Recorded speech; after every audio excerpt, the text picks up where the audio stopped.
कौन हो तुम? मेरे रूम में किसी घुसी तुम? हंस की तुम अभी मैनेजर को फोन करके तुम काम से निकलवा दो। सॉरी रतन सर, एक्चुअली आपके रूम का फायर अलार्म गलती से बज गया था। मैं चेक करने आया था कि कोई खतरा तो नहीं है। मैंने दरवाजा लॉक किया था पर शायद आप सो रहे तो इसलिए खोला नहीं, इसलिए मुझे मास्टर की यूज करके अंदर आना पड़ा। Are you fine? Fine, go.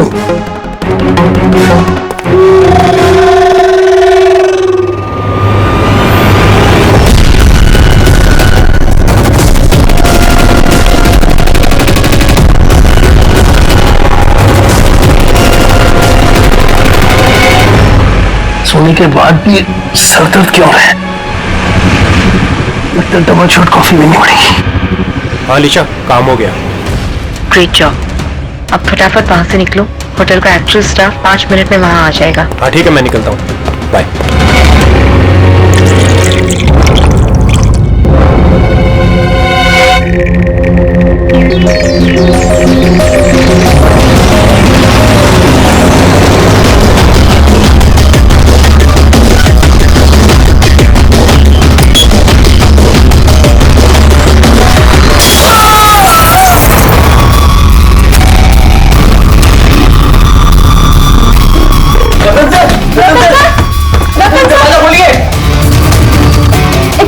Master की से दरवाजा खोलते हैं।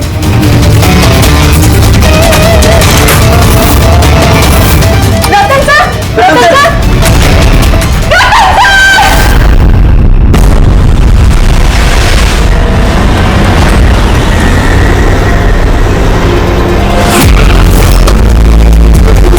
जिनका खून हुआ उनका नाम क्या है? सर रतन जी, वो हमारे रेगुलर कस्टमर थे और वो बहुत ही बड़े फिजिसिस्ट भी थे सर। फिजिसिस्ट? जी सर। मतलब फिजिक्स में एक्सपर्ट है ये? जी सर। कितने बजे हुआ है सर? सर यही तकरीबन सुबह 6:30 बजे। हटिए चलिए, हटिए प्लीज, हटिए।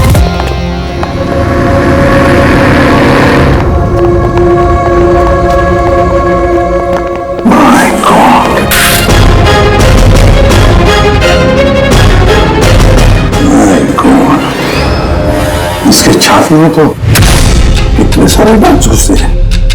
अगर इसकी मौत ये माइक्रोवेव ओवन ब्लास्ट होने की वजह से हुई है तो ये 1 2 3 4 6 डार्ट इसके शरीर में क्या कर रहे हैं? माइक्रोवेव ब्लास्ट नहीं हुआ सर, यहाँ तो गन रखी हुई है। डार्ट पहले से ही गन में फिक्स थी। ऐसा लगता है इस रतन को मारने की अच्छी खासी प्लानिंग की गई है। क्यों मैनेजर साहब, पता भी है आपको क्या हो रहा है आपके होटल में? आपके होटल के गेस्ट को किसी ने मारने की प्लानिंग की, माइक्रोवेव में ये डार्ट लगाकर। सर मैं खुद सरप्राइज हूँ कि ये सब क्या हो रहा है। या तुम्हारे होटल के रूम में एक मर्डर हुआ है, इसकी जवाबदारी आपके होटल की है और आपकी। पर सर आप बताइए, हम अपने कस्टमर को क्यों मारेंगे? जोया तुम बताओ ना सर को। सर के चेक इन करने के पहले तुमने कमरा ठीक से देखा था ना?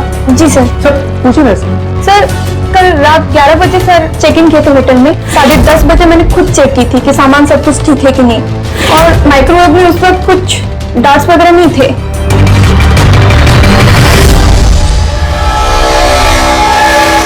सर आधा खाया हुआ पिज्जा है सर। आपके यहाँ ये बाहर का खाना अलाउड है? सर अलाउड तो नहीं है, लेकिन रतन सर रेगुलर थे तो किसी स्टाफ ने अलाउ कर दिया होगा सर। यह स्टाफ में कौन था जब ये पिज्जा कमरे के अंदर लाया गया? हा? क्या हुआ? हमारे सवाल शुरू हुए तो तुम्हारी जुबानें बंद होगी?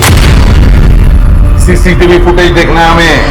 रात 10:30 बजे से सुबह 6 बजे तक जो कुछ भी हुआ उन्हीं 7.5 घंटों के बीच में ही हुआ है।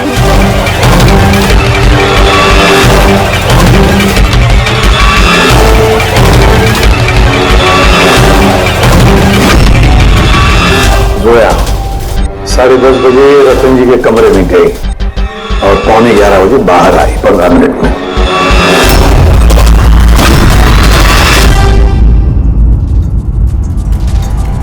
11:11 पे ये रतन कमरे में गया। फॉरवर्ड करना सर।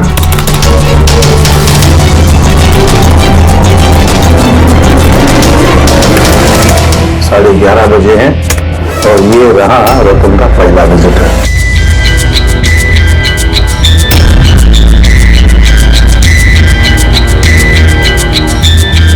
अरे 5 मिनट में बाहर भी आ गया।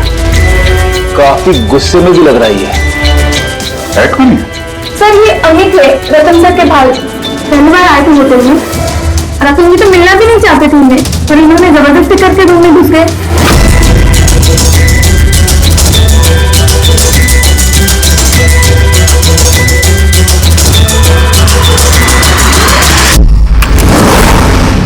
अच्छा, वो पिज्जा कमरे के अंदर ऐसे ही है सर। फॉरवर्ड करना जरा, फॉरवर्ड करना।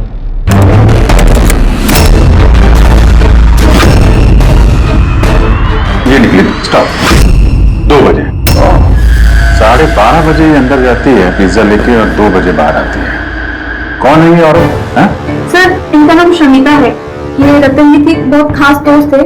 लगभग हर वीकेंड में आते हैं उन्हें मिलने के लिए।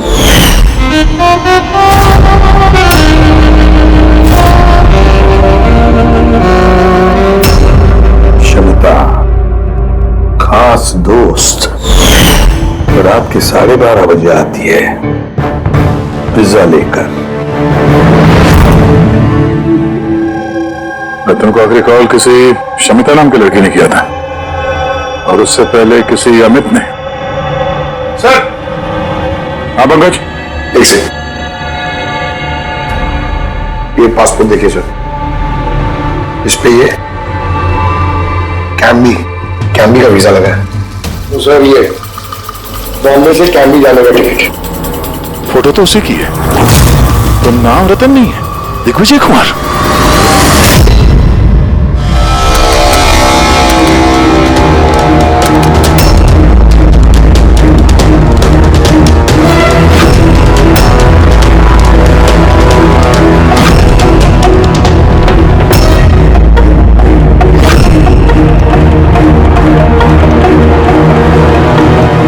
सुबह के 6 बजे होटल का स्टाफ मेंबर रतन के कमरे में जाता है और 6:30 बजे बाहर आता है, मतलब ठीक रतन की मौत से पहले। कौन है ये स्टाफ मेंबर? पता नहीं सर। क्या आप अपने स्टाफ वाले को नहीं पहचानते हैं? सर ये स्टाफ का आदमी नहीं है, मैं पता करवाता हूँ सर। मुझे ये पता कर देता हूँ ये आदमी कौन है, कोई नया स्टाफ आया है क्या? सर एक बात समझ में नहीं आ रही। ये रतन एक फिजिसिस्ट था, देश के स्पेशलाइज्ड स्पेस प्रोग्राम पे काम कर रहा था। नकली पासपोर्ट बनाने की क्या जरूरत? वही तो, कोई किसी फिजिसिस्ट को मारने के लिए इतनी लंबी प्लानिंग क्यों करेगा? पूर्वी, ये लैपटॉप चेक करो सर रतन का। सर हाँ, मैंने सारा रिकॉर्ड चेक कर लिया। ये बंदा होटल के किसी भी डिपार्टमेंट में काम नहीं करता है, इवन वो स्टाफ का भी नहीं था सर। मुझे लगता है वो बाहर का ही था। ये लो, कोई बाहर का अनजान आदमी आपके यहाँ आता है, होटल का स्टाफ बन के घूम रहा है, ये आपकी सिक्योरिटी है?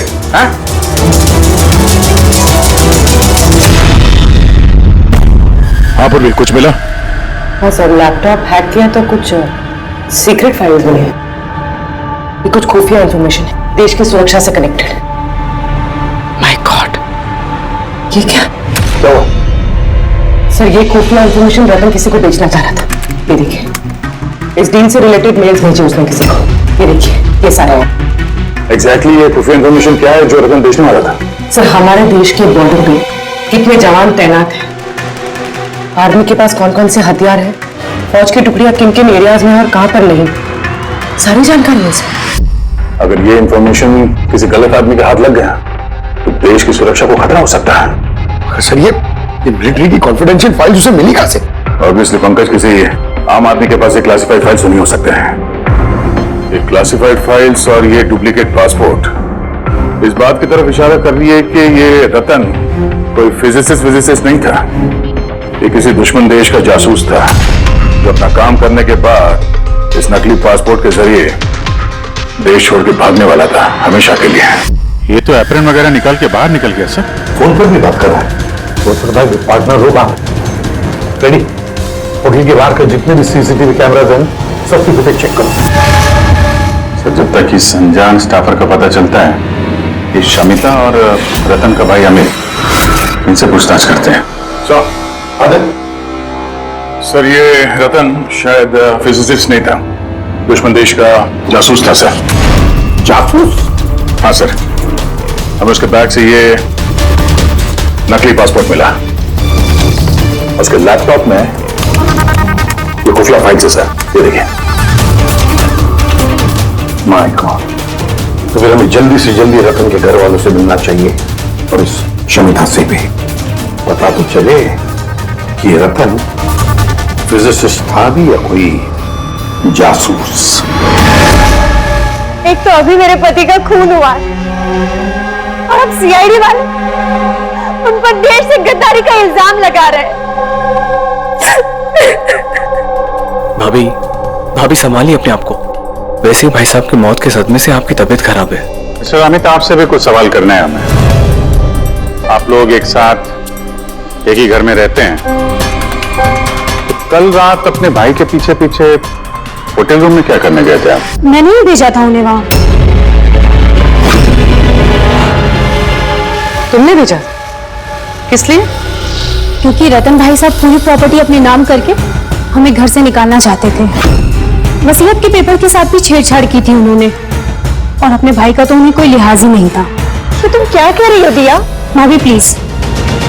ये सारी बातें यहाँ पर हो सकती थी घर में, उसके लिए होटल में जाने की क्या जरूरत थी? सर लड़ाई झगड़ा करके हम घर का माहौल नहीं खराब करना चाहते थे, और रतन भाई साहब इस टॉपिक को कई दिनों से अवॉइड कर रहे थे, इसलिए मुझे लगा कि होटल में जाके बात करना ही ठीक रहेगा। मगर कमरे से तो तुम बहुत जल्दी वापस आ गए थे, इतनी जल्दी बात हो गई? सर होटल के कमरे में भी बात हो नहीं पाई थी। भाई साहब बहुत नींद में थे और थके हुए थे, इसीलिए चिड़चिड़े भी हो गए थे, और गुस्से में आके मैं भी वहां से निकल गया। इतना बड़ा घर है फिर भी होटल में जाके ठहरते थे, हैं? सर रतन काफी इंट्रोवर्ट थे, उन्हें अकेलापन चाहिए होता था ताकि वो अपने काम में ज्यादा ठीक से ध्यान लगा सके। घर में भी होते तो अक्सर वो अपने कमरे में ही होते थे।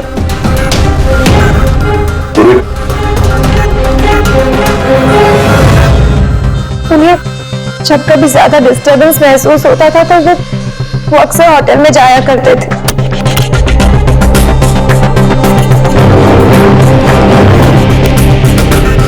ये शमिता कौन है?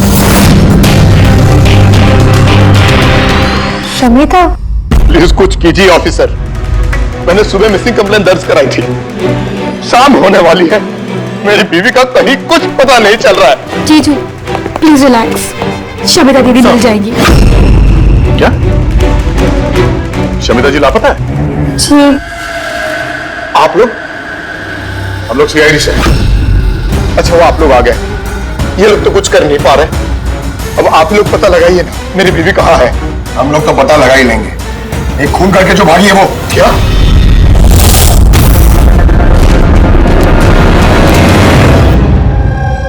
कहने के लिए तो रतन मेरे पति थे, लेकिन मैं उनके बारे में कुछ नहीं जानती थी। वो मुझसे कुछ भी शेयर नहीं करते थे। उनकी जिंदगी के हर पन्ने मेरे लिए राज से कम नहीं था।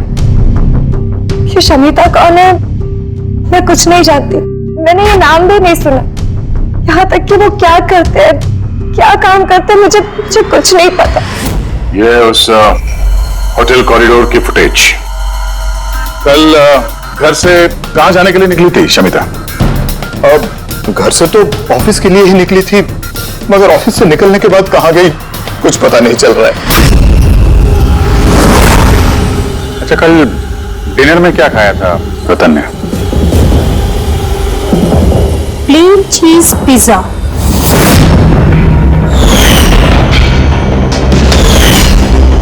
है ना भाभी? हाँ। प्लेन चीज पिज्जा, कमाल है अभिजीत, होटल में भी पिज्जा और घर में भी पिज्जा।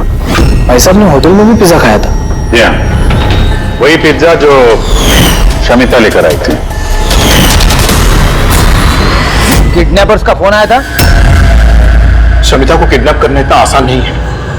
आईबी विंग में काम करती है वो, हर तरह से ट्रेंड है हर खतरे से निपटने के लिए। आईबी, आप अपने दीदी का कमरा दिखाइए जरा।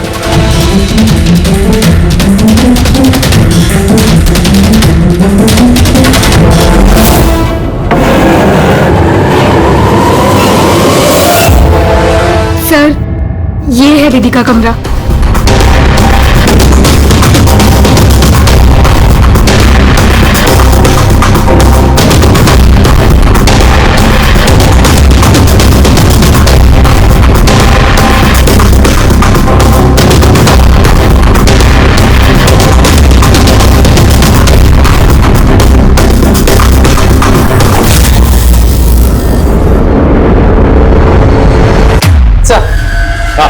सर यहाँ आइए प्लीज।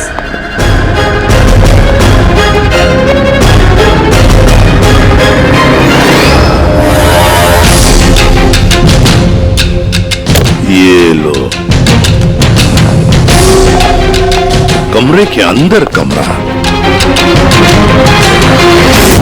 सर इधर आइए। ये कंप्यूटर हैक हुआ है सर। एक काम करो, पूरे घर की तलाशी लो। गाड़ियां विग्स, ओहो, प्रोस्थेटिक्स। अभिजीत देखा है सर? हाँ सर, और ये लॉकर में क्लासिफाइड फाइल्स। लगता है काफी समय से जासूसी चल रही है इसकी। सिर्फ इतना ही नहीं सर, कोई तो है जो रतन पे नजर रखे हुए था। उसकी कंप्यूटर की एक एक एक्टिविटी को मॉनिटर कर रहा था। ये कंप्यूटर हैक्ड है। कौन हैकर है पता लगा?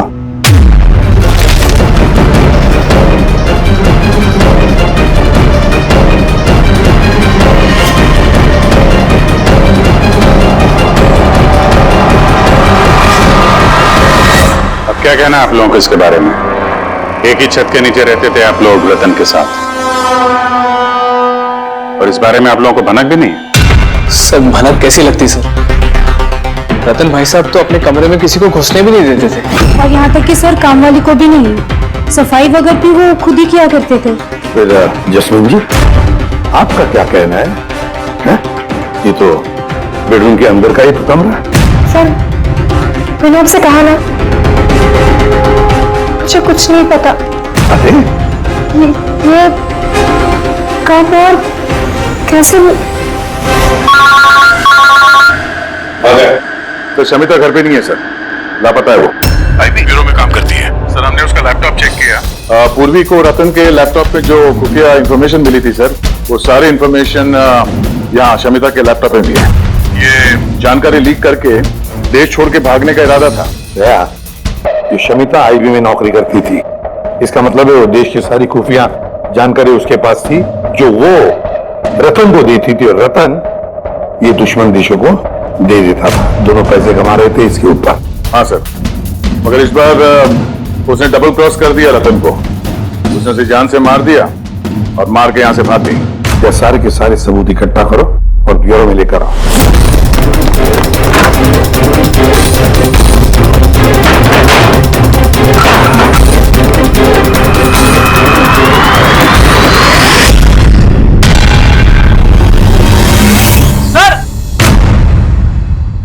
सर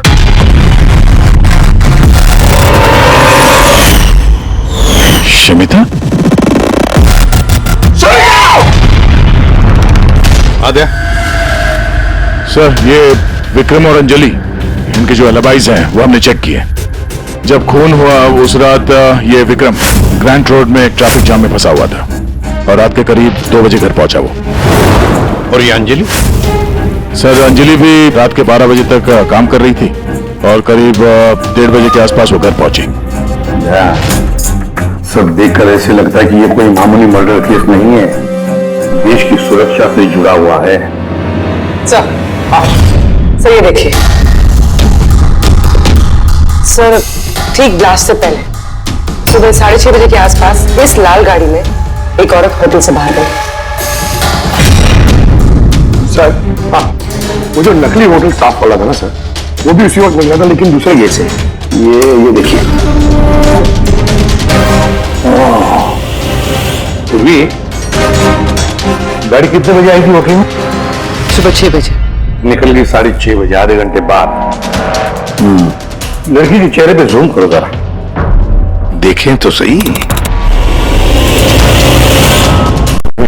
हमारे डेटाबेस में कुछ नाम और चेहरे हैं जिनसे देश की सिक्योरिटी को खतरा है। ये गद्दारों और जासूसों वाली लिस्ट है। इनके चेहरे स्कैन करो और उन सबसे मैच करके देखो। और पंकज, आगे उसे पता करो कि ये गाड़ी किसके नाम पर रजिस्टर्ड है। सर, बड़ा ही कंफ्यूजिंग केस है सर, कुछ समझ में नहीं आ रहा है आखिर ये माजरा है क्या। रेडी, एक बात तो पक्की है कि ये केस देश की सुरक्षा से जुड़ा हुआ है, इसलिए जिसने ही इस शमिता और रतन को मारा है ना, वो कोई मामूली क्रिमिनल नहीं, मामूली खूनी नहीं है। ये चक्कर कुछ और ही है। ओहो, अबे क्या हुआ, कुछ मिला? हाँ सर, मिला।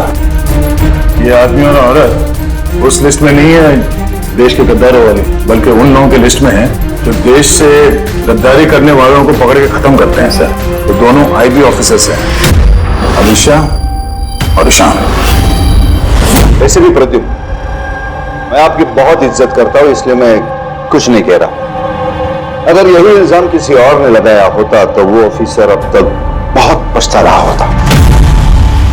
शेखर जी, आप आईबी के हेड हैं, इसलिए तो ना आपका ये धमकी भरा रवैया मैं भी बर्दाश्त नहीं करता। एसीपी साहब, मैं धमकी नहीं दे रहा हूं, आपके इल्जाम का जवाब दे रहा हूं। आपने बड़ी आसानी से हम पर रतन और शमिता के खून का इल्जाम लगाया है। क्या आपको लगता है कि वो देश के गद्दार थे और इसलिए हमने उनको मार डाला? मैं इल्जाम नहीं लगा रहा, मैं साफ साफ पूछ रहा हूं कि क्या जो कुछ भी हुआ वैसा ही हुआ? देखिए सर, हम लोगों को पता है कि आप लोग जानते थे कि ये दोनों देश के सुरक्षा से संबंधित कुछ खास जानकारी दुश्मनों को बेचने वाले थे। और हमें यह भी पता है शेखर जी कि जिस वक्त रतन का खून होने वाला था, उस वक्त ईशान और आलिशा वहां उस होटल में मौजूद थे। रतन का खून होने से कुछ मिनटों पहले ही ईशान रतन के कमरे में गया था। शमिता रतन के कमरे में पिज्जा लेकर गई थी, एक ऐसा पिज्जा शायद जिसमें बेहोशी की दवाई थी। हाँ? तो आप लोगों ने शायद उससे कुछ ऐसा कहा होगा कि हमारे लिए काम कर दो और रतन को मार दो, तो आप लोग उसे छोड़ दोगे। क्यों? मगर वो अलग बात है कि उससे पहले शमिता मारी गई खुद अपने ही घर में। यह सच है कि हमें शमिता और रतन के गैर कानूनी कामों के बारे में पता चल गया था और इसीलिए सिर्फ और सिर्फ हम लोग उन पर नजर रख रहे थे। कुछ ऐसी कहानी सुनाइए शेखर जी जिस पर यकीन किया जाए। सर प्लीज, आप शेखर सर से इस तरह बात नहीं कर सकते। और तुम भी एसीपी साहब से इस तरह से बात नहीं कर सकते। Relax boys. अलीशा, तुम ही बताओ, तुम दोनों उस दिन होटल पे क्यों गए थे? सर, रतन के लैपटॉप से उन फाइल्स की कॉपी बनाने जो उसने दुश्मन देश को ईमेल कर दिया था, ताकि हमें यह पता चल सके कि हमारी कौन कौन सी खुफिया इंफॉर्मेशन उन तक पहुंच चुकी है। तो अब तसल्ली हो गई आपकी? हमारा मकसद सिर्फ नजर रखना था, मारना नहीं था। हाँ, लेकिन अगर जरूरत पड़े और हमारे पास ऑर्डर्स हो तो ऐसे देश के गद्दारों को मारने के लिए हमें आपके परमिशन की जरूरत नहीं है। सर फिलहाल तो टेंशन वाली बात यह है कि जिस किसी ने उन दोनों को मारा है तो उसके हाथ देश की खुफिया जानकारी लगी होगी। वो ये जानकारी जिसे मर्जी दे सकता है, दुश्मनों को, आतंकवादियों को या किसी और को भी। हाँ, अगर हमें वो इंसान मिल गया जिसने उन दोनों को मारा है और जिसके पास देश की खुफिया जानकारी है, हम उसे मारने में भी हिचकिचाएंगे नहीं। और हमें पूरा यकीन है कि आईबी के पहुंचने से पहले सीआईडी उस तक पहुंच जाएगी। ऐसे भी प्रद्युम्न, अपने ऑफिसर को समझाइए कि ये वक्त एक दूसरे को चुनौती देने का नहीं है, बल्कि मिलकर साथ काम करने का है। शेखर जी, देश की चिंता जितनी आप लोगों को है ना, उतनी चिंता हम सीआईडी वालों को भी है। लेकिन एक बात अच्छी तरह से याद रखना, जब तक ये मर्डर सुलझा नहीं जाता तब तक आप उस गद्दार तक पहुंच नहीं सकते। शमिता ने वो खास जानकारी लीक करके रतन को दिया। रतन वो इंफॉर्मेशन किसी को बेचने वाला था।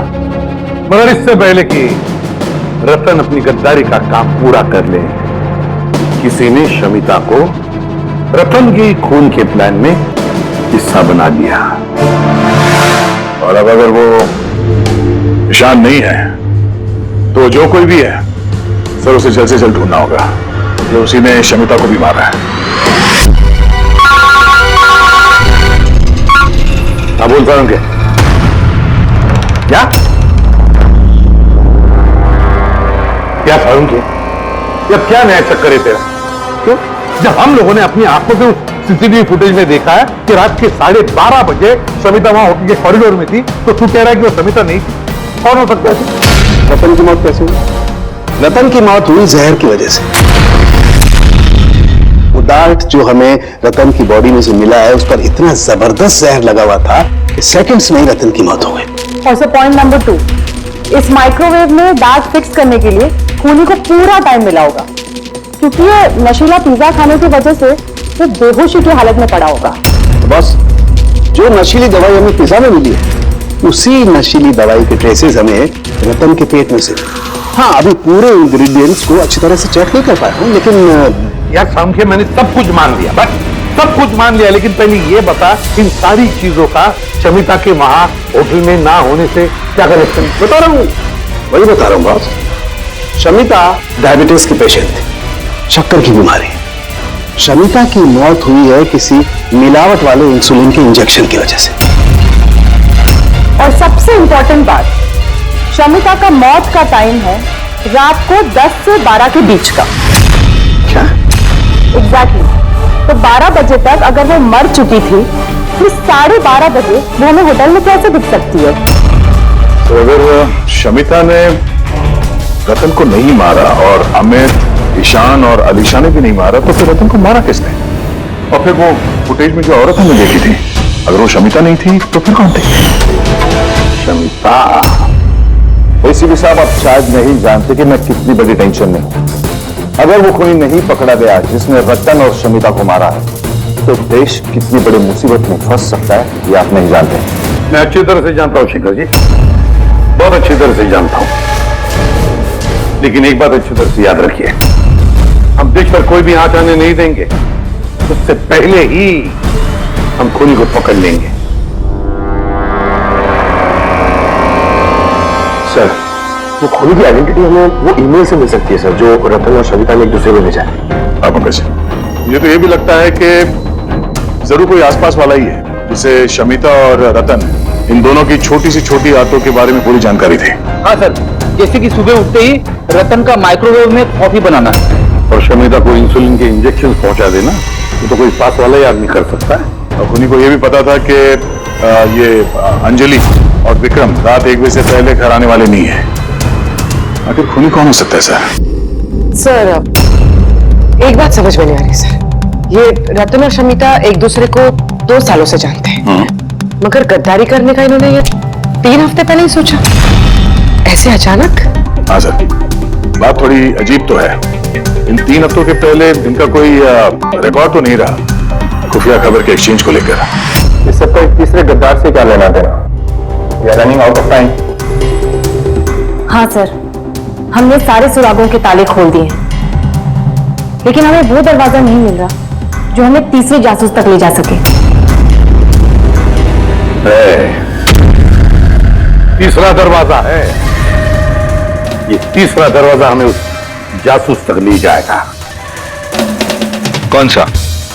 उस दरवाजे का नाम है पिज्जा। पिज्जा, वो औरत जो बड़े बड़े काले चश्मे और घुंघराले बाल का विग पहनकर घूमती है ना, शमिता बनकर, उसने उस दिन पिज्जा लाया बाहर से कोठरी के अंदर। और उसने ऐसा इसलिए किया क्योंकि उसे वो नशीली दवाई मिलानी थी पिज्जा में। अगर होटल में ऑर्डर करती तो उसे मौका नहीं मिलता और ना ही वक्त मिलता वो नशीली दवाई पिज्जा में मिलाने के लिए। और होटल वालों ने कुछ नहीं बोला क्योंकि वो लोग उसे जानते थे। दया, होटल दे रॉयल के आसपास इस पिज्जालो ब्रांड के पिज्जा की कितनी दुकानें हैं पता लगाते हैं, सब कुछ साफ हो जाएगा।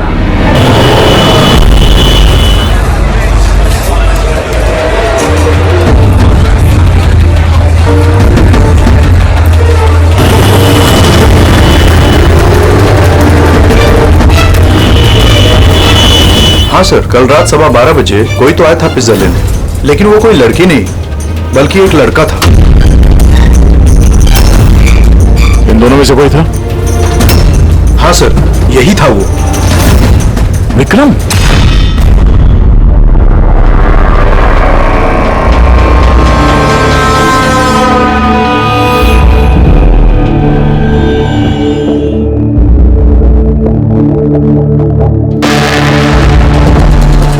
चक्कर क्या है?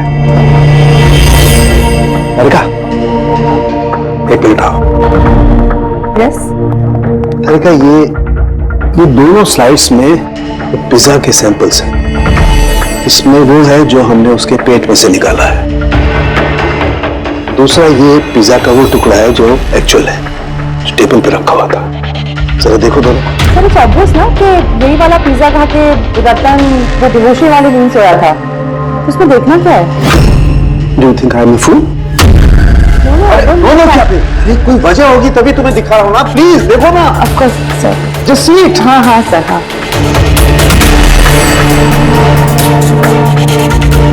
मैडम,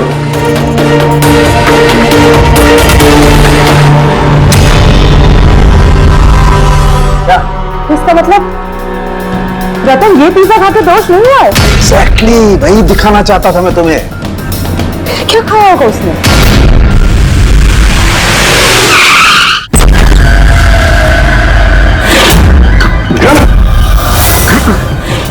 उसे क्या हो गया? एम्बुलेंस को फोन करो। ये किस चीज की तरफ इशारा कर रहा है? फोन पे? हाँ, क्या है इस फोन पे? 5 मिनट में एम्बुलेंस आ रही है। Good good.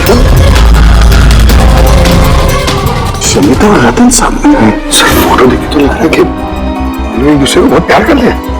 1 महीना पुराना फोटो। दोनों प्यार करते थे या जासूस थे?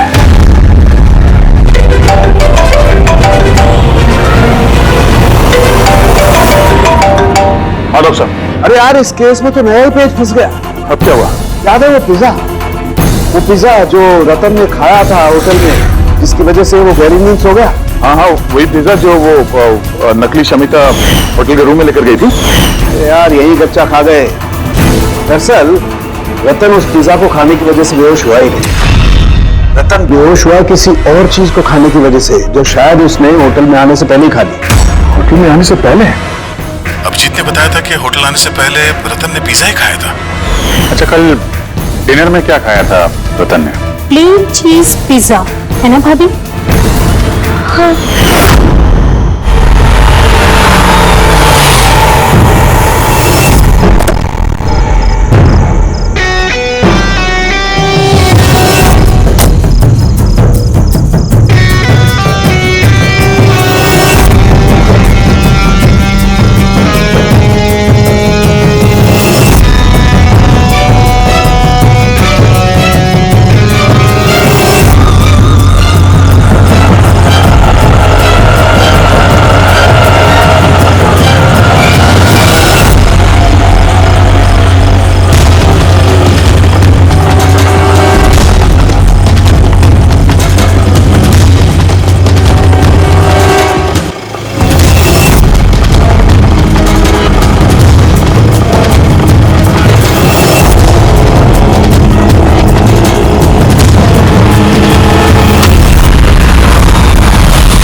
जैस्मिन, तुम यहाँ क्या कर रही हो?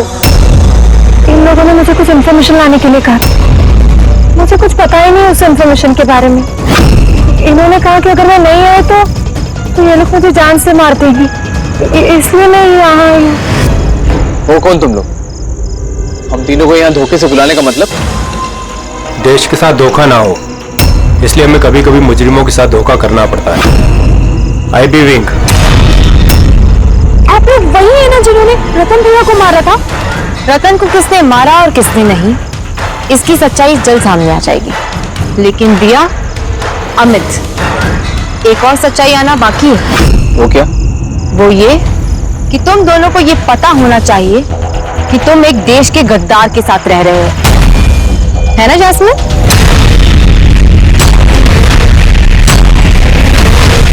वो बहुत नॉनसेंस। तुम लोग मुझे देश का गद्दार कह रहे हो? रतन को बेहोशी वाला खाना तुमने खिलाया था ना, जिसकी वजह से उसकी बाद में मौत हो गई।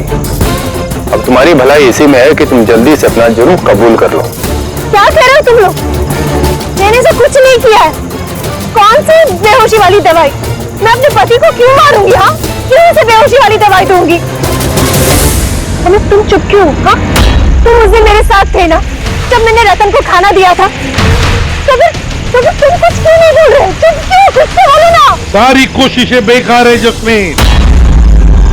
अपने देवर भैया के मुंह से सच उगलवाने की कोशिश मत करना, क्योंकि ये अपना मुंह खोलेगा ही नहीं। ये सारा किया धरा इसी का है। विक्रम को जानते हो? कौन विक्रम?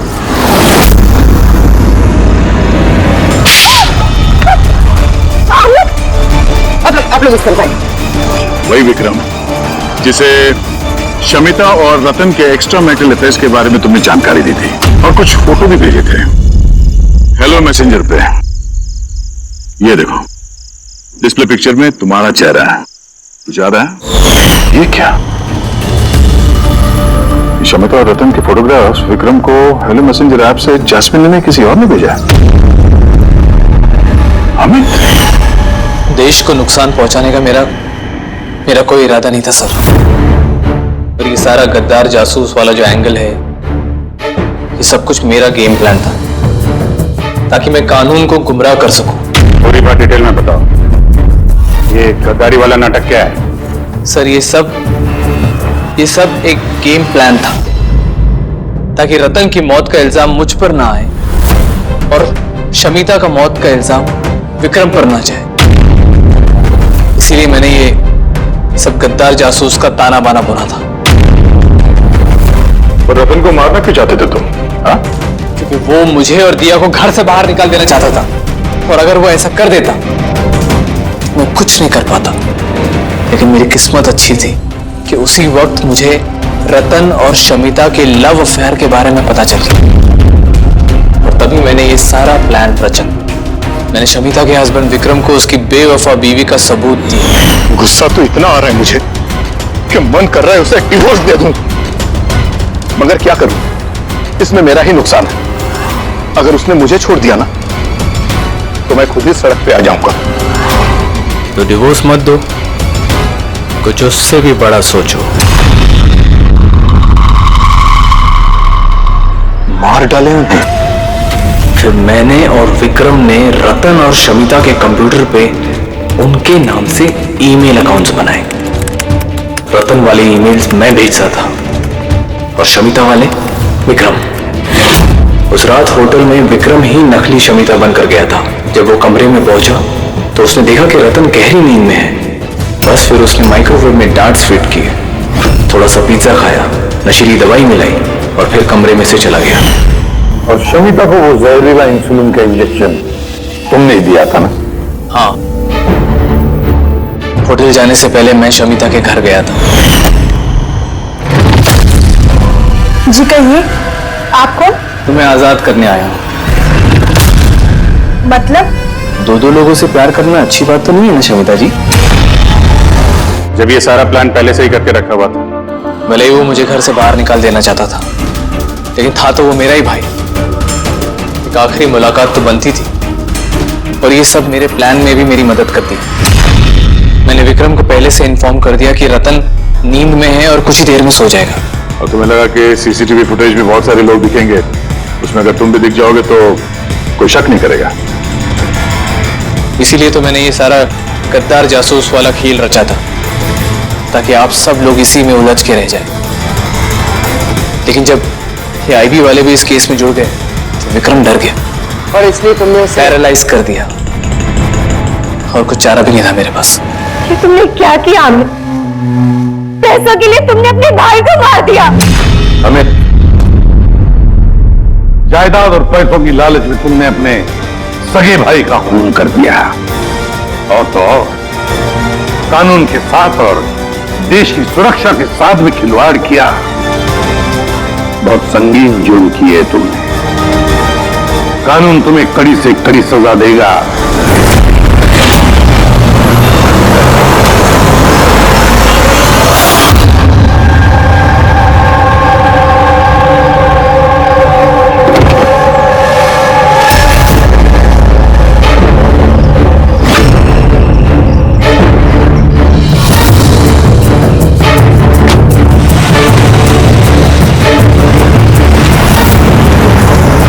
अरे एक एक गाड़ी चेक करो अच्छे से। गाड़ी भी ले। अबे पीछे भी गाड़ी है, जल्दी आगे से निकल।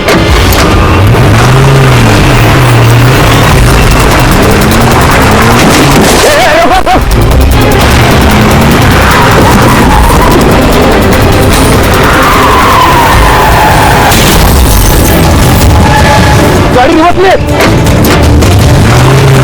गाड़ी रोक, गाड़ी रोक, रोक। जल्दी से गाड़ी बचाओ, पीछे का बच्चा। ये लोग नाकाबंदी तोड़कर भागे, जरूर इन्होंने कोई जुर्म किया होगा। अगले 5 किलोमीटर तक नाकाबंदी करवाओ।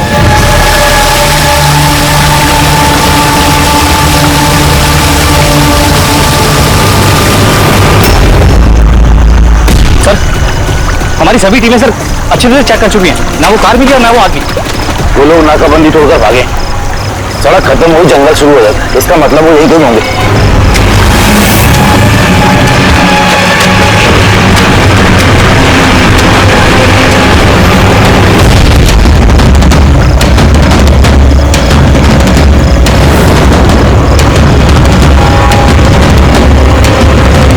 सर, वो देखिए, लगता है उन्हीं मुजरिमों का अड्डा है वो। हेलो, सभी साउथ एरिया की तरफ आई।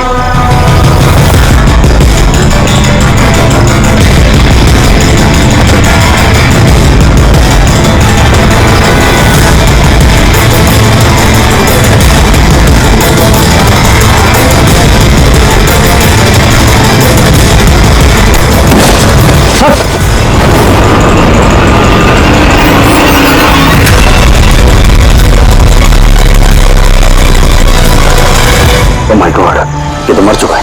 सर, हुआ क्या है? और उसके चेहरे पर ये लाल धब्बे कैसे? जो दो लोग गाड़ी में बैठे हुए थे, ये उन्हीं में से एक है। इसके लिए बहुत बुरी हालत हो चुकी है। सर,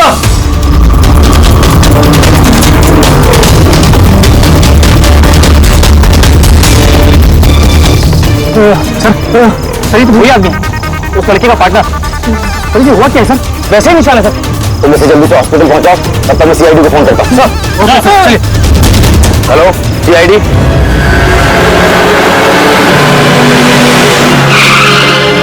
तो एक आदमी मरा हुआ था और दूसरा दर्द में चिल्ला रहा था, बीमार लग रहा था। हाँ सर, और उन दोनों के शरीर पर लाल निशान भी थे। सर, ये हॉस्पिटल से भी बात हुई सर वो दूसरे आदमी के बारे में। तो हॉस्पिटल वालों ने क्या बताया? तो उसकी हालत खराब है सर, उन्हें समझ में नहीं आ रहा उसे हुआ क्या। इसका मतलब उन्होंने अभी तक इलाज शुरू नहीं किया? टेस्ट कर रहे हैं सर, लेकिन पता नहीं क्या हुआ सर, तो अभी देख रहे हैं। कमाल है यार, क्या हुआ क्या होगा उन लोगों को? सर यहाँ इस तरफ।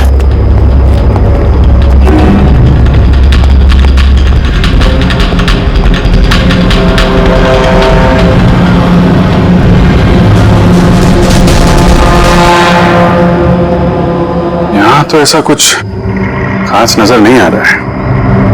तो प्रणव, ये जो लाल निशान थे बॉडी में, उसके अलावा कोई फेटल इंजरी का निशान था क्या बॉडी में, जैसे चाकू के निशान हो या गोली मारने के? सर मैंने बॉडी को अच्छे से चेक किया था, उस पर कोई घाव का निशान तो नहीं था, लेकिन हाँ सर पर एक चोट जरूर थी, जो कि हो सकता है शायद एक्सीडेंट के दौरान लगी हो। बाकी तो एलर्जी टाइप निशान थे। अच्छा, आप बता रहे थे कि वो लोग नाकाबंदी, पुलिस नाकाबंदी से गाड़ी तोड़ के निकले थे, तो जाहिर सी बात है गाड़ी में ऐसी कोई चीज होगी जो वो नहीं चाहते थे कि पुलिस के हाथ लगे। हाँ सर, लेकिन वो कार मिली नहीं, पता नहीं कहाँ छुपाई उन लोगों ने। नाकाबंदी तोड़े तो काफी टाइम हो गया है, कल ये वारदात हुई थी, मतलब उसके बाद ऐसा कुछ भयानक हुआ है जिसकी वजह से एक की मौत हो गई और दूसरा घायल हो गया। वो घायल आदमी कहाँ मिला था आपको? सर यही पीछे की तरफ। सर देखो, लोगों के पास ना तो मोबाइल फोन मिला और ना ही कोई आईडी। शायद गाड़ी को कहीं आसपास छुपा दिया होगा और फिर यहाँ पे चल के आगे बोलो। उन्हें शायद वक्त ही नहीं मिला होगा कार में से वो सामान निकालने के लिए जो वो लोग पुलिस से छुपा रहे थे। एक बार एक कार मिल जाए, आधे से ज्यादा सवालों का जवाब अपने आप मिल जाएगा। दूसरा आदमी हमें घायल हालत में यहाँ पर मिला।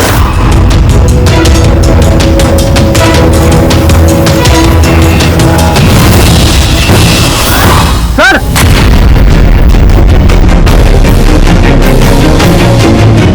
ये देखिए सर, खून से सना हुआ हाथ का निशान। ये देखो, जूतों के निशान भी है। चलो फिर अंदर जंगल में चल के देखते हैं, शायद ये जूते के निशान हमें कार तक ले जाएं। ठीक है प्रणव, तुम और तुम्हारे बाकी के ऑफिसर्स जंगल की दूसरी तरफ तलाशी जारी रखना, हम लोग यहाँ पर देख के आते हैं। जाओ। ये अजीब हालत है इस लाश की। इसके शरीर पर ये जो पहले धब्बे थे ये लाल थे, लेकिन सारे के सारे धब्बे अजीब तरीके से काले पड़ गए। इसके खाल भी निकलने लगे। सर इतने अजीब तरह के निशान है इसके शरीर पर, निशान लाल थे फिर काले हो गए, इससे क्या हो सकता है इसे?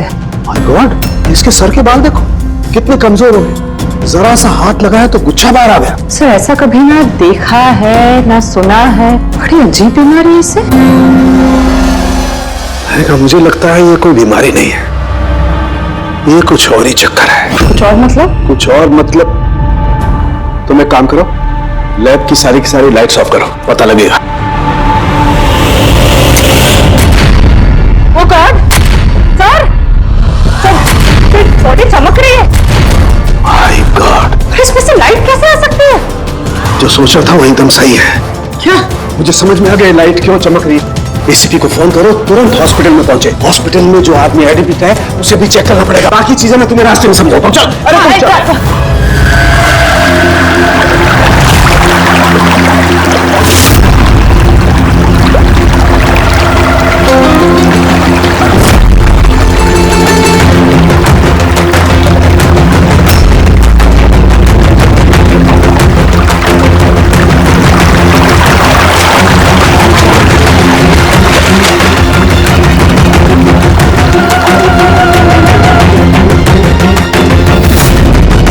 अभिजीत,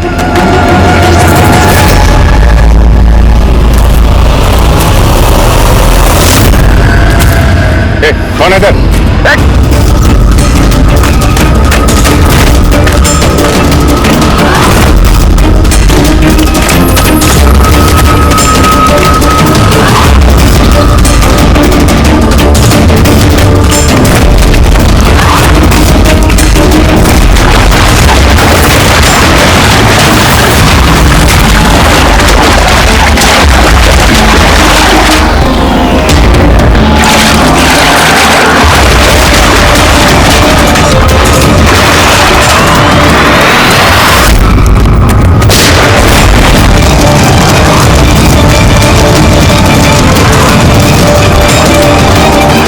डॉक्टर सोलंकी, आपके कहने पर हमने पेशेंट को एक सिक्योर रूम में शिफ्ट कर दिया। Very good. पर बात क्या है? देखिए, बात मैं थोड़ा आपको बाद में बताता हूं। अरे सोलंकी, हाँ, वही है, बस डाउट तो है। Are you sure? एक बार चेक करो। हाँ ठीक है। कहाँ है? आइए प्लीज कम।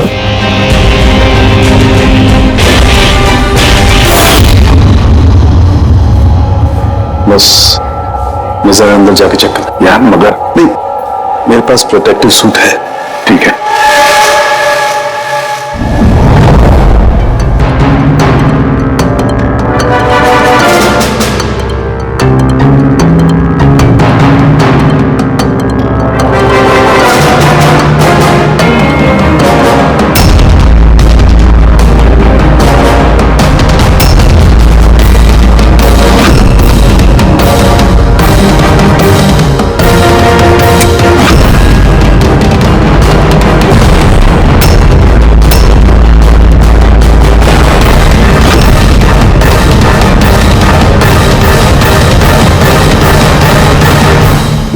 लेकिन वो तो क्या शख्स सही निकला है। देखिए, जो भी नर्स और वार्ड बॉय इस पेशेंट के ज्यादा संपर्क में आए हैं, पहले उनको बुलाइए। उनका इलाज करना बहुत जरूरी है, प्रिकॉशन। तुरंत इलाज करना पड़ेगा, पर इलाज किस चीज का शुरू करना पड़ेगा? आप कुछ बताइए तो सही। डॉक्टर साहब, ये मरीज एक बहुत ही खतरनाक रेडियो एक्टिव मटेरियल के संपर्क में आया है, और ये जो सिम्टम्स आप देख रहे हैं ना, ये सारे के सारे सिम्टम्स रेडिएशन पॉइजनिंग के सिम्टम्स हैं। Radiation poisoning? हाँ, और इसका जो पार्टनर था वो ऑलरेडी मर चुका है। अगर इसका इलाज जल्दी नहीं किया गया तो इसका बचना भी नामुमकिन है। हे भगवान, मैं तो इस पेशेंट की कब से देखभाल कर रही थी। क्या मुझे भी वो रेडिएशन पॉइजनिंग हो गई होगी? पायल कंट्रोल योरसेल्फ। डॉक्टर, नहीं, देखिए, घबराइए मत। देखो पायल, तुम डायरेक्ट इस रेडियो एक्टिव मटेरियल के संपर्क में नहीं आई हो, इसलिए तुम्हें इन्फेक्शन होना बहुत ही कम संभावना है इसकी। फिर भी सेफ्टी के लिए आप लोग रेडिएशन एक्सपोजर की दवाई ले लीजिए, ताकि इससे होने वाले साइड इफेक्ट्स का असर आप पे ना हो। हाँ, एक बात का ख्याल रखो, आपसे जो कोई भी इस मरीज के पास आएगा, जो कोई भी, उसे इस तरीके के प्रोटेक्टिव सूट्स का इस्तेमाल करना पड़ेगा, ध्यान रखना। संकेत, तेरे फोन कॉल के बाद में मैंने एटॉमिक रिसर्च इंस्टीट्यूट में फोन किया, उनसे पूछताछ की। उन्होंने बताया कि उनके पास जितना भी रेडियो एक्टिव मटेरियल था वो बिल्कुल ठीक ठाक है, स्टोरेज से कुछ भी गायब नहीं है। सर, ये रेडियो एक्टिव मटेरियल इस तरह खुले में तो नहीं मिलता, स्पेशल एजेंसीज के पास ही अवेलेबल होता है। बॉस, ये रेडियो एक्टिव मटेरियल इन्हें कहां से मिला, कैसे मिला, ये तो बाद में पता लगाएंगे। फिलहाल मैं आपको इतना बता सकता हूं कि ये बहुत ही ज्यादा मात्रा वाले रेडियो एक्टिव मटेरियल से इन्फेक्टेड है, जिसमें न्यूक्लियर एलिमेंट भी शामिल हो सकते हैं। साहब, जो कुछ भी हो, इस आदमी को हमें बचाना ही होगा, क्योंकि यही हमें बता सकता है कि वो जो न्यूक्लियर रेडियो एक्टिव मटेरियल है उसे कहां से मिला है। और तो और पता नहीं कितने सारे लोग इसके संपर्क में आए होंगे, उन सब की जान भी तो खतरे में है, उनको भी तो बचाना होगा हमें। सर, कहीं ये रेडियो एक्टिव मटेरियल उस कार में तो नहीं है जिसमें ये लोग थे? कहीं पर भी हो सकता है। सर, उनके काम कर, तो इस पेशेंट के साथ रहे। हाँ ठीक है बॉस, मैं इंतजार करता हूँ। जब भी उसे होश आएगा मैं उसे पूछने की कोशिश करूंगा कि उसे मटेरियल कहां से मिला, कैसे मिला। हाँ, और तारिका, तुम एक काम करो, तुम वापस से उस लाश को अच्छी तरह से चेक करो, पता लगाने की कोशिश करो आखिर कौन से एलिमेंट है, अच्छी तरह से डिटेक्ट करो। Hello ACP Pradyuman. एसीपी साहब, जिन सवालों के रेगिस्तान में आप लापता हैं, उसका जवाब है मेरे पास। मिलना चाहेंगे? कौन हो तुम और कहां पर मिलोगी?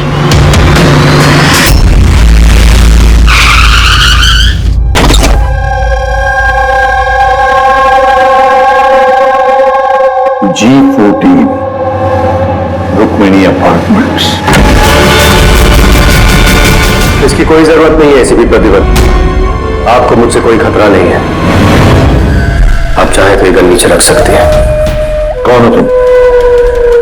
Mayank, intelligence bureau officer. Intelligence bureau? और इस तरह से मिलने बुलाते हो? मजबूरी थी, कई मासूमों की जान खतरे में, और उन्हें बचाने के लिए जरूरी था कि हम यहाँ इस तरह खुफिया तरीके से मिले। मासूमों की जान की बात करते हो? कहीं ये उस रेडियो एक्टिव? जी हाँ, जब आपने एटॉमिक रिसर्च इंस्टीट्यूशन में कॉल करके इंक्वायरी करनी चाहिए तो हमें वहां से अलर्ट आ चुका था। तुम्हारे पास हमारे सारे सवालों के जवाब? जी हाँ, है तो सही, लेकिन वो टॉप सीक्रेट है। उम्मीद करता हूं कि सीआईडी द्वारा ये सीक्रेट लीक नहीं होगी। बताओ तो सही। कुछ दिन पहले हमें इंटेल मिली थी, देश में न्यूक्लियर डिवाइस आया है। हमने बॉम्ब ढूंढने की कोशिश की, लेकिन हमें कुछ पता नहीं चला। हमने ये बात ना ही पब्लिक में बताई, ना ही मीडिया में, क्योंकि हमारे बताने से खौफ का माहौल पैदा हो सकता था। लेकिन हमें जैसे ही पता चला कि इस तरह का केस आपके पास आया तो हम फौरन चले आए। लेकिन मयंक, ऐसा कोई न्यूक्लियर एटम बॉम्ब, ऐसा कोई डिवाइस कोई गाड़ी में कैसे ले आ सकता है? दरअसल ये न्यूक्लियर डिवाइस मॉडिफाई की गई है, इस तरह से मॉडिफाई की गई है कि ये एक सूटकेस में भी फिट हो जाए। उसका वेट तकरीबन 5 किलो है, या हो सकता है उससे भी कम। इतना छोटा बम? छोटा है मैम, लेकिन बहुत भयानक है, आप खुद ही देख लीजिए।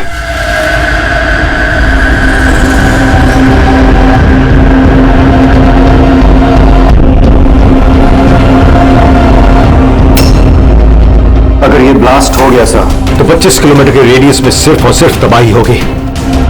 5 किलोमीटर के रेडियस में जो भी इंसान रहते हैं वो तुरंत मर जाएंगे, और 20 किलोमीटर के रेडियस में अगर कोई इंसान बच भी गया तो ये तो अपाहिज हो जाएगा या मेंटली रिटार्डेड हो जाएगा। भगवान न करे ये बॉम्ब ब्लास्ट मुंबई में हो जाए तो मुंबई की क्या हालत होगी आप सोच भी नहीं सकते।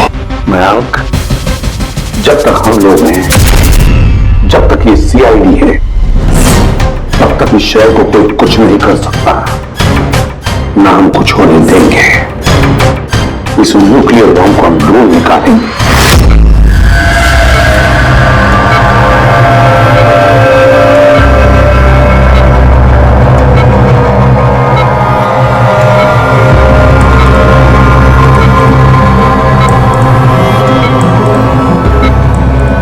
कैसे हो तुम? मेरी आवाज सुन सकते हो?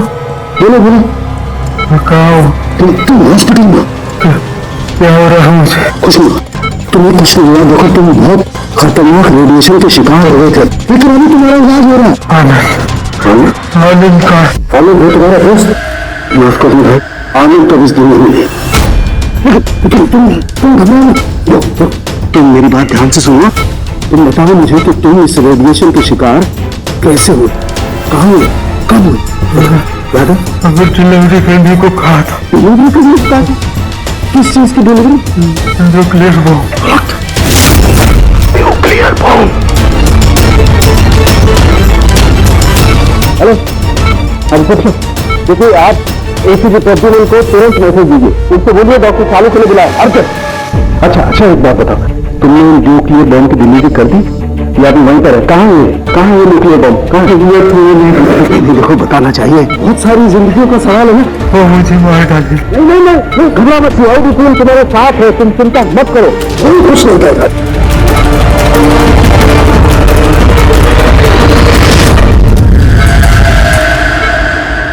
Oh God!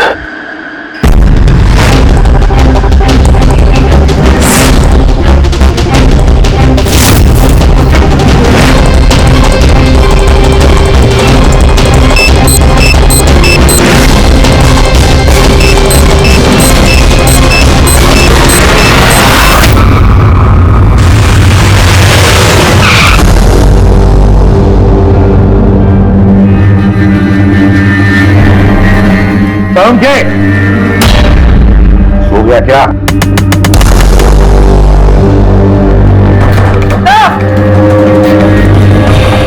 मुझे कुछ गड़बड़ लगती है, मैं अंदर जाके देखता हूं।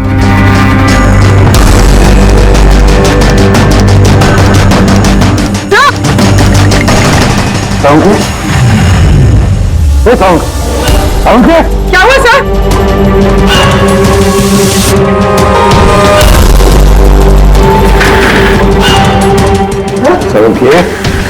सावंत बोल तो सही। हाँ बोल। सर ये होश में लेकिन कुछ बोल नहीं पा रहे हैं। जल्दी से डॉक्टर को बुला। तारिका कहाँ गई? सारुण से बताना यार। सारुण के सर आपको मेरी आवाज आ रही है? सर तो स्ट्रोक के सिम्टम्स है। डॉक्टर सोमेश, डॉक्टर सावंत क्या suffered stroke. Sister emergency room का बंदोबस्त करो। Right now. चलो देखिए, चलो जल्दी। अभिजीत, गाड़ी में रेडिएशन तो है मगर काफी कम है, मगर बॉम्ब का नामो निशान नहीं। मतलब बॉम्ब निकाल लिया गया गाड़ी से। सर, वो आदमी जो गाड़ी के पास खड़ा था, उसे तो उसके गैंग के लोगों ने मार दिया, फिर ये बॉम्ब कहाँ गया? गैंग के किसी दूसरे अपराधी ने निकाला होगा। इस गाड़ी का फ्यूल टैंक भी खुला हुआ था। लगता है जब हम लोग यहाँ पर पहुंचे तब वो डायनामिट स्टिक को जलाकर ये गाड़ी को उड़ाने वाला था ताकि कोई सुरागी न बचे। और बड़ी प्लानिंग की उन लोगों ने, एक एक सबूत मिटाते जा रहे हैं। एक बात समझ में नहीं आ रही है सर, वो रेडियो एक्टिव चीज कार में लीक कैसे होगी? शायद उस एक्सीडेंट की वजह से। नाकाबंदी से भागने के बाद इस कार का एक्सीडेंट हुआ था ना, और उसी के बाद वो रेडियो एक्टिव रेडिएशन के सिम्टम्स उन पे होने लगे। पता नहीं वो बॉम्ब इस वक्त होगा कहाँ पे, और न जाने कितने लोग इस रेडिएशन की चपेट में आएंगे। तो जहाँ पर उन्हें वो बॉम्ब पहुंचाना था वहां पे बॉम्ब पहुंच गया है, तो हजारों लाखों लोगों की जान खतरे में है। डॉक्टर सावंत की तबीयत कैसी है? सर, इन्वेस्टिगेशन तो चालू है इस वक्त। कब तक चलेगी इन्वेस्टिगेशन? सर हमने कुछ टेस्ट किए, सर को एग्जामिन किया, लेकिन अचानक ऐसा स्ट्रोक आएगा कुछ समझ में नहीं आ रहा है। सर सिक्योर रूम में जो मरीज था उसकी मौत हो गई। सर मरीज मर चुका है, डॉक्टर साहब की हालत नाजुक है। वो न्यूक्लियर बॉम्ब का उसका हमें पता नहीं। अब क्या करें? इस शहर में हजारों लाखों सूटकेसेस होंगे। अगर जल्दी उस बॉम्ब वाले सूटकेस को नहीं ढूंढा तो इतनी तबाही होगी कि इतिहास में वो दिन काले अक्षरों में लिखा जाएगा।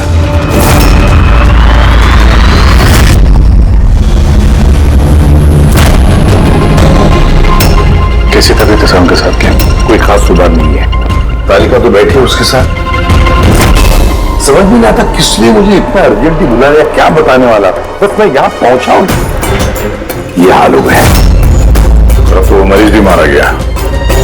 डॉक्टर साहब को ये स्ट्रोक आ गया। क्या ये संयोग है सर? सर उनके साहब को स्ट्रोक आया ठीक उसके पहले जब वो हमें कुछ बताने वाले थे। संयोग ही होगा जी।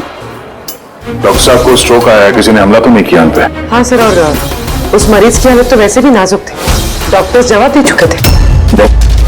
कोई संयोग नहीं हो सकता। गड़बड़ है, कुछ न कुछ तो गड़बड़ जरूर है। किसी भी साहब, मैं समझता हूँ कि इस वक्त आप डॉक्टर सोलंकी की हालत को लेकर बहुत परेशान हैं, लेकिन हमें जल्द से जल्द कुछ करना होगा। अगर ये बॉम्ब ब्लास्ट हो गया तो लाखों लोगों की जान खतरे में होगी। हमारे वहाँ कार तक पहुंचने से पहले आतंकवादी बॉम्ब लेके चला गया सर। कोई और रास्ता ढूंढना होगा। उस बॉम्ब को जिस चीज में भी रखा होगा ना, वहां तक पहुंचने के लिए एक रास्ता है सर। क्या सर? वो बॉम्ब जिसमें रखा है, वो बॉक्स कंटेनर, वो डैमेज है सर, तभी तो वो रेडिएशन लीक हुई है। तो सबसे पहले वो आतंकवादी उस बॉक्स को रिपेयर करवाएंगे ताकि रेडिएशन की वजह से उनके दूसरे साथी उससे प्रभावित ना हो। और हाँ, उन्हें जरूरत पड़ेगी नेट की। नेट से वो कवर करेंगे उस चीज को, रेडिएशन की लीकेज रोकने के लिए। लेकिन ये काम किसी अरे गहरे का नहीं, किसी एक्सपर्ट का काम है ये। किसी जानकार आदमी का जो रेडियो एक्टिव मटेरियल के साथ काम कर सकता है, जो जानता है इसके बारे में ये सब। सर खबरियों को काम पे लगा देते हैं, पता करते हैं कि ऐसा कौन कौन है ब्लैक मार्केट में जो इस तरह का खुफिया काम करता है। साहब मेरे को मालूम पड़ा कि बिकी की लाश मिली इसी गैरेज में। नाम काफी खराब था साहब उसका इस सब मामले में, और इस कंटेनर को इसी ने बनाया होगा शायद। पॉइंट ब्लैंक गोली मारी है, कोल्ड ब्लडेड मर्डर। वो आतंकवादी आए थे यहाँ पे लेड कंटेनर बनवाने, और जैसे उनका काम हो गया मार कर निकल गया। दिन दहाड़े एक आदमी का खून हो जाता है, ऐसा कैसे हो सकता है कि किसी ने देखा ना हो, कुछ सुना ना हो? खून होते हुए तो किसी ने नहीं देखा, लेकिन एक गवाह है जिसने सबसे पहले लाश को देखा। तो बुलाइए उसको। जतिन, ये सीआईडी ऑफिसर है। तो तुमने ये लाश देखी तो क्या दुकान के आसपास किसी और आदमी को भी देखा था क्या? हाँ साहब, दुकान से बाहर आते हुए एक आदमी को देखा था। उस वक्त मैं सड़क के उस पार था। उस आदमी के जाने के 5 मिनट बाद जब मैं वापस आया तो देखा कि विकी की लाश यहाँ पड़ी हुई थी। उस आदमी के हाथ में कोई सूटकेस वगैरह था क्या? हाँ साहब, था ना। आपको कैसे मालूम? जरूर उसी ने खून किया है। उसका हुलिया याद है तुम्हें? हाँ साहब। स्केच बनवा सकते हो? जी सर। गुड। पवन, पवन, इसे क्या हुआ? पवन उठो, नर्स, नर्स डॉक्टर को बुलाओ जल्दी। पता नहीं इसे क्या हो गया। प्लीज डॉक्टर, डॉक्टर, क्या हुआ? डॉक्टर साहब देखिए, पता नहीं इसे क्या हो गया। ओह गॉड, इसे भी स्ट्रोक हुआ है। एक काम करो, डॉक्टर तारिका को बुलाओ अभी अभी। एक काम करो, इसको रूम में शिफ्ट करो। चलो। डॉक्टर तारिका, डॉक्टर तारिका, डॉक्टर तारिका, सुन रही हैं आप मुझे? डॉक्टर, ओह माय गॉड, इसे भी स्ट्रोक आया। This is unbelievable. ये हो क्या रहा है? एक के बाद इन सबको स्ट्रोक आ रहा है। समझ में नहीं आता, 3 हट्टे कट्टे लोगों को एक साथ स्ट्रोक कैसे आ सकता है? नहीं नहीं नहीं, कुछ ना कुछ तो गड़बड़ जरूर है, कुछ ना कुछ तो गड़बड़ है। सर, कोई आर्टिफिशियली स्ट्रोक कैसे करा सकता है? डॉक्टर समझ, तो ये रेडिएशन की वजह से तो नहीं, रेडिएशन पॉइजनिंग की वजह से स्ट्रोक नहीं हो सकता। और वो जो वार्ड बॉय है वो तो पेशेंट के पास आया भी नहीं था। ये वार्ड बॉय आपको बेहोश मिला था ना? जी हाँ, सप्लाई रूम में। सप्लाई रूम पक्का रेडी।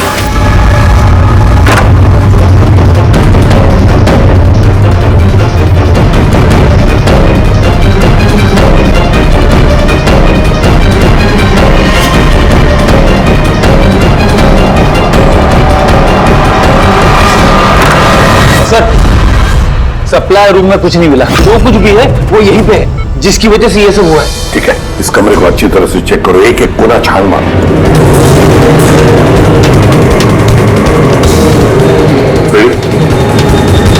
मैट्रेस के नीचे हूं।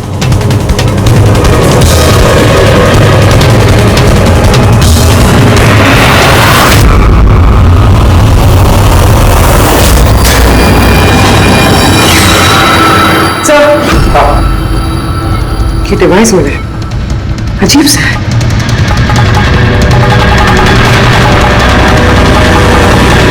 डॉक्टर साहब जी, ये किसी मेडिकल एप्रेटिस का हिस्सा? ये तो मैंने कभी देखा ही नहीं।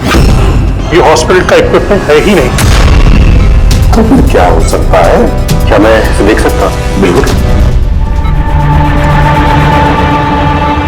ऐसा लग रहा है ये डिवाइस मैंने पहले कभी देखी है। राइट, स्पेशल फोर्सेस में यूज किया जाता है इस डिवाइस को। If I am not wrong, इसे न्यूरल डिस्ट्रप्टर कहते हैं।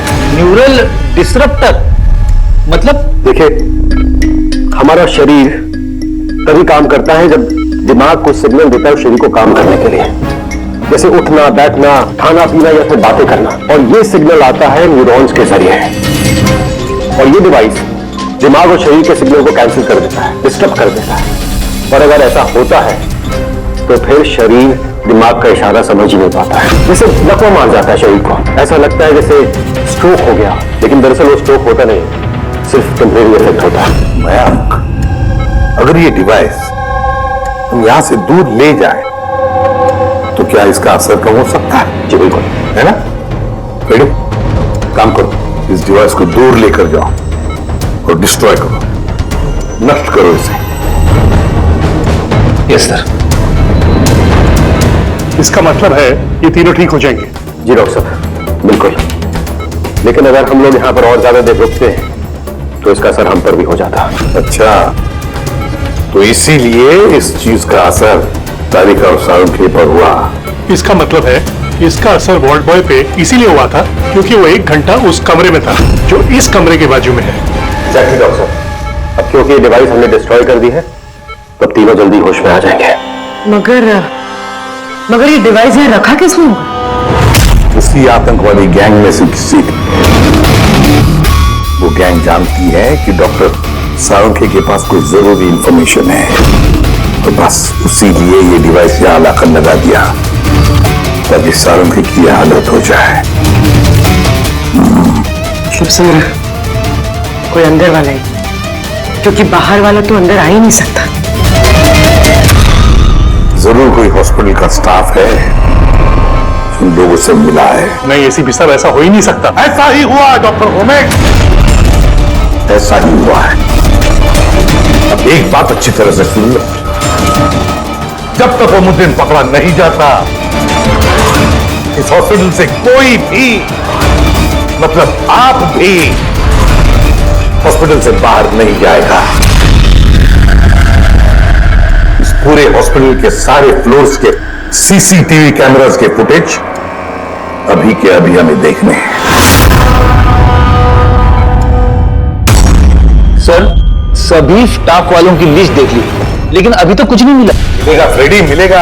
अब सीसीटीवी फुटेज देख रहे हैं ना, मिलेगा जरूर, कुछ ना कुछ तो मिलेगा। पॉज करो। पता नहीं क्यों मुझे ऐसे लग रहा है मैंने देखा है इसे, जाना पहचाना सा चेहरा है। कौन कौन? यस, ये देखो, यही आदमी है वो। ये दया अभिजीत ने जो स्केच बनवाया ना, यही है वो। देखो, विकी का खून करने के बाद ये बॉम्ब वाला ब्रीफकेस लेकर गया था। सर ये नर्स कौन है और ये क्या बात कर रहे हैं आपस में? ये तो मुझे पता नहीं, लेकिन एक बात तो पक्की है कि इस हॉस्पिटल के स्टाफ में से जो भी कोई मुजरिमों के साथ मिला है ना, ये नर्स है वो। सर, ये नर्स तो पायल है। ये पायल का है, बुलाइए उसे। सिस्टर, पायल का है, उसे अभी कभी बुला। पायल तो काफी देर से दिखी ही नहीं हॉस्पिटल में। सर, पायल तो हॉस्पिटल में नहीं है। पायल हॉस्पिटल में नहीं है मतलब पायल गायब है। आपको कहा था ना डॉक्टर सुमेश कि इस हॉस्पिटल में से कोई भी हमारे परमिशन के बगैर बाहर नहीं जाएगा। तो फिर ये पायल गई कैसे? हमें पता नहीं, हमने उसी वक्त सारे दरवाजे बंद कर दिए थे, कोई बाहर नहीं गया। क्या बात कर रहे हैं आप? ये हॉस्पिटल से बाहर कोई एम्बुलेंस गई थी क्या? एम्बुलेंस, हाँ, एक इमरजेंसी केस था, आधा घंटा पहले एक एम्बुलेंस बाहर गई थी। ये पायल से एम्बुलेंस में है। वो जो नर्स है पायल, वो भी थी तुम्हारे साथ एम्बुलेंस में? हाँ साहब, वो बता रही थी कि जिस मरीज को हम लेने जा रहे हैं वो उसका दोस्त है, तो चल पड़ी मेरे साथ। अभी कहाँ है वो? ये कुछ काम याद आ गया उसको बीच में, तो उतर गई। सिर्फ हॉस्पिटल से निकलने के लिए एम्बुलेंस का इस्तेमाल किया था उसने। कहाँ उतारा, कहाँ था उसे? ये खातीपुरा जंक्शन पे उतरी साहब। खातीपुरा? Okay, thank you.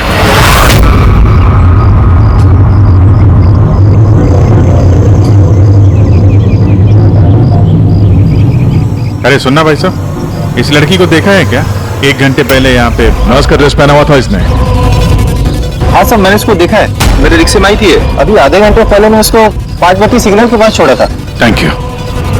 5 बत्ती सिग्नल वहां कहाँ गई होगी है?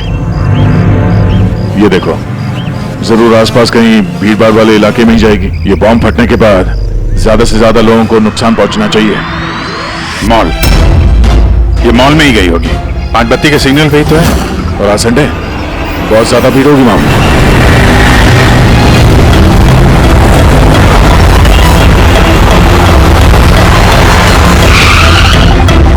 पायल यहाँ कहीं बाहर तो दिखाई नहीं दे रही है।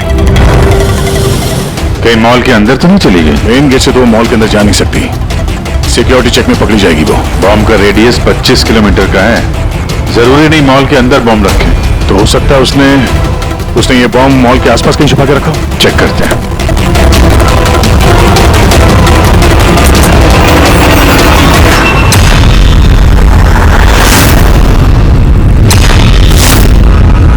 इसके साथ तो वही आदमी है, स्केच वाला।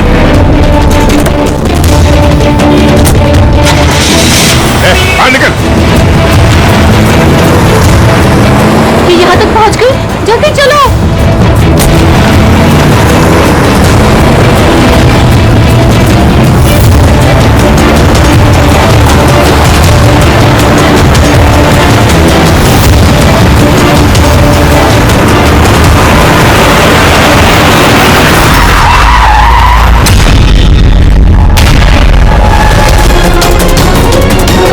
खेल खत्म तुम लोगों का। बैग दे। ले लो। पर कोई फायदा नहीं है, मैंने बॉम्ब को एक्टिवेट कर दिया है। 1 घंटे में ये शहर भी खत्म हो जाएगा और हम भी मर जाएंगे।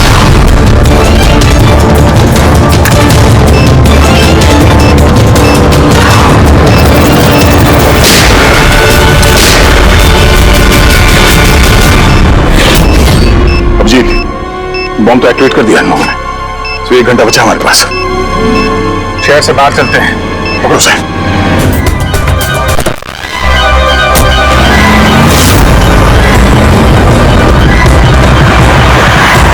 आबादी से तो काफी दूर आ गए। इस बॉम्ब का क्या करें? किसी तरह डिफ्यूज हो जाए तो। इम्पॉसिबल है अभिजीत, मतलब हो सकता है मगर वक्त लगेगा और हमारे पास वक्त नहीं है। मगर अभिजीत, हाँ, मैं सोच रहा था कि इस काम के लिए हमारे दोनों का जाना जरूरी थोड़ी है, कोई एक आदमी जाएगा तो बहुत है। हाँ, बात तो तुम यार सही कह रहे हो। बॉम्ब ज्यादा भारी नहीं है, हल्का है। मैं लेके जाता हूँ, रोक दो गाड़ी। अरे अभिजीत, मैं ये कह रहा था कि तुम चले जाओ, मैं ले जाता हूँ ऐसे। अच्छा, मैं तुम्हें अकेला छोड़ दूँ? ये नहीं होने वाला था। देखो, मेरे आगे पीछे कोई नहीं है, मेरे पीछे कोई रोने वाला है नहीं, किसी को कुछ फर्क नहीं पड़ता। हाँ, मेरे पीछे तो पूरी फौज खड़ी हुई है। अरे मेरे आगे पीछे कौन है? आगे किसने देखा और पीछे का मुझे याद नहीं। क्या बात कर रहे हैं यार? अगर तुम्हें कुछ हो गया ना तो तारिका को क्या जवाब दूंगा मैं? ये दया, ये गलत बात है यार। काम के समय मजाक अच्छा नहीं है। मैं मजाक नहीं कर रहा हूँ, फोन कर। नहीं, अच्छा ठीक है, चलो मैं मानता हूँ यार, सॉरी है तो नहीं, लेकिन मैं बॉम्ब छोड़ूंगा नहीं, पकड़ के ही चलूंगा इसे। हम दोनों चलेंगे साथ में बस। तुम कभी मेरी बात नहीं मानो।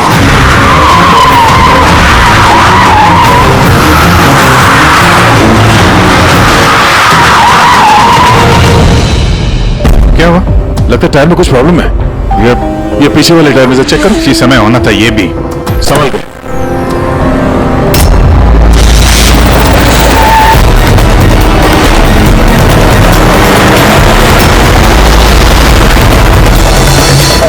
ये चीटिंग है! ये चीटिंग है!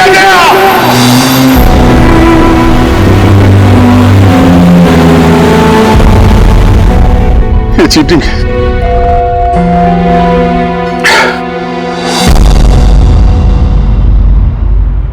सर, डॉक्टर तारिका और ये वॉन्बो ये तो होश में आ गए, मगर सालू के सर होश में क्यों नहीं आ रहे सर?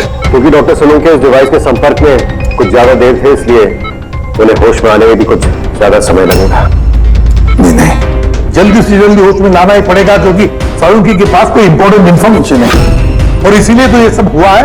आतंकवादियों ने ये किया है। बस सर किसी भी तरह अभी जी से बताया सर उस बॉम्ब को रिफ्यूज कर दे, नहीं तो अभिजीत, दया कहाँ? सर मैं और दया वो बॉम्ब लेके शहर से बाहर जा रहे थे।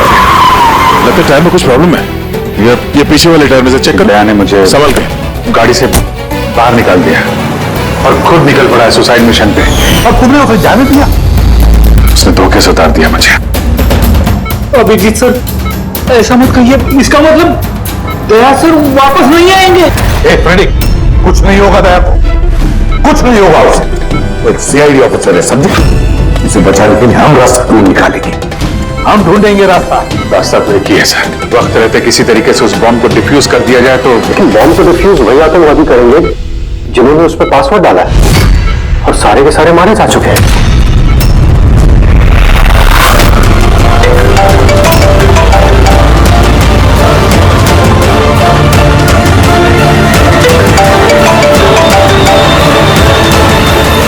यार सब दया से फोन ही नहीं उठा रहे।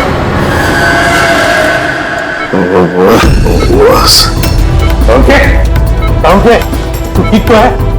हाँ? Nuclear bomb. क्या जानता, बता। क्या बताने वाला था तू मुझे? जल्दी बता। पासवर्ड जानता है तू? क्या है पासवर्ड? जल्दी बता। रेनबो।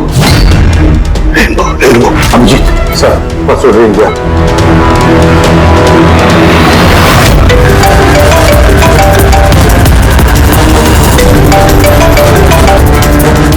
बेल बज रही है लेकिन फोन नहीं उठा रहा। यहाँ रहते हैं, मैसेज भेज के देखो।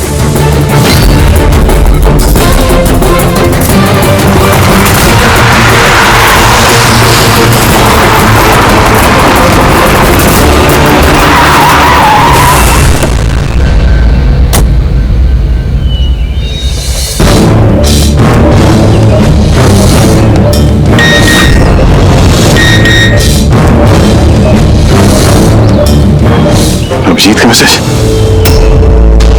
कोड मिल गया? हाँ अभिजीत, पासवर्ड मिल गया है। पासवर्ड है। एक मिनट।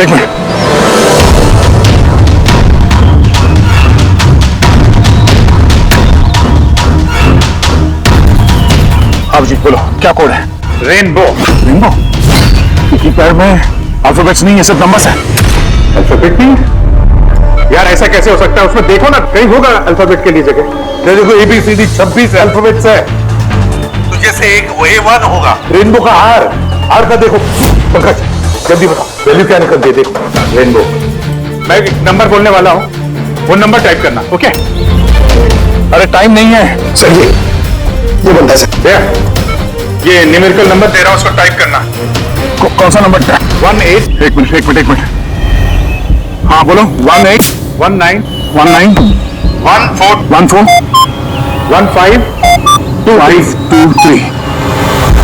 नहीं अभिजीत, बॉम्ब डीएक्टिवेट नहीं हुआ। क्या हो सकता है ठीक से टाइप ना हुआ? फिर से ट्राई करो। हाँ अभिजीत, ठीक से डाला, जल्दी बताओ यार। 6 मिनट 23 सेकंड बचे बस। 18 19 19 14 29। अरे अभिजीत कुछ नहीं हो रहा यार, वो कीपैड का बटन दबाता हूँ तो म्यूजिकल ट्यून बज जाता है, बस और कुछ नहीं। म्यूजिकल आवाज कैसी? कहीं पासवर्ड म्यूजिकल तो नहीं? रेनबो एक मोबाइल ट्यून है ना? जरा देखो।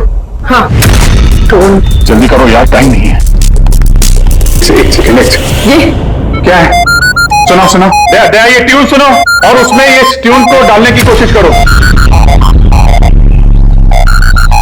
अभिजीत, ये म्यूजिक तो यहाँ ये कीपैड में बज रहा है। ये सुनो, ये 1 2 3 4 5 6 नहीं, ये 5 नंबर तक एक ही म्यूजिक बज रहा है, उसके बाद ये म्यूजिक चेंज होता है। ये सुनो, 6, 7, 8, 9। नहीं ध्यान से 5 तक ट्यून है, उसके बाद ड्रम की आवाज है। 5 तक जो है ना 1 2 3 4 5 वहां तक जो ट्यून है उसको ट्राई करो। तो यार मैं कोई म्यूजिशियन हूँ क्या? मुझे कुछ समझ में नहीं आ रहा है ये क्या है, क्या ये ट्यून? यार दया ऑप्शंस ट्राई करो। 1 2 3 4 5 है, 5 4 3 2 1 करो, 1 3 5 5 4 3 2 1, कुछ भी रैंडम करो, रैंडम। अरे कर तो रहा हूँ यार। यार ट्राई करो, कुछ करो।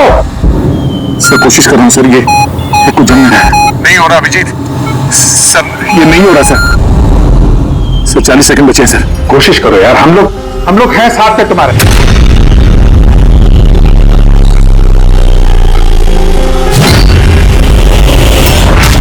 शायद वक्त आ गया यार। कुछ नहीं होगा तुम्हें दया, ऐसा मत बोलो प्लीज। तुम्हें करना ही पड़ेगा।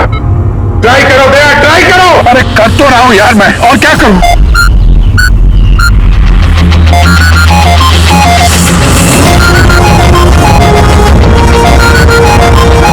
टाइम खत्म हो गया सर।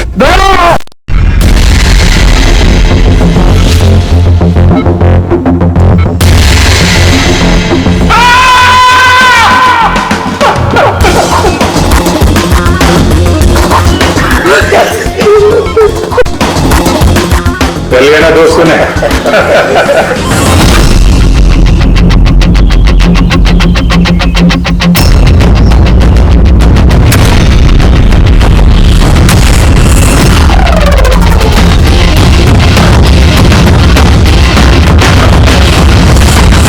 इस तरह के और भी एपिसोड देखने के लिए हमारे चैनल को सब्सक्राइब करें और बेल आइकन दबाना ना भूलें।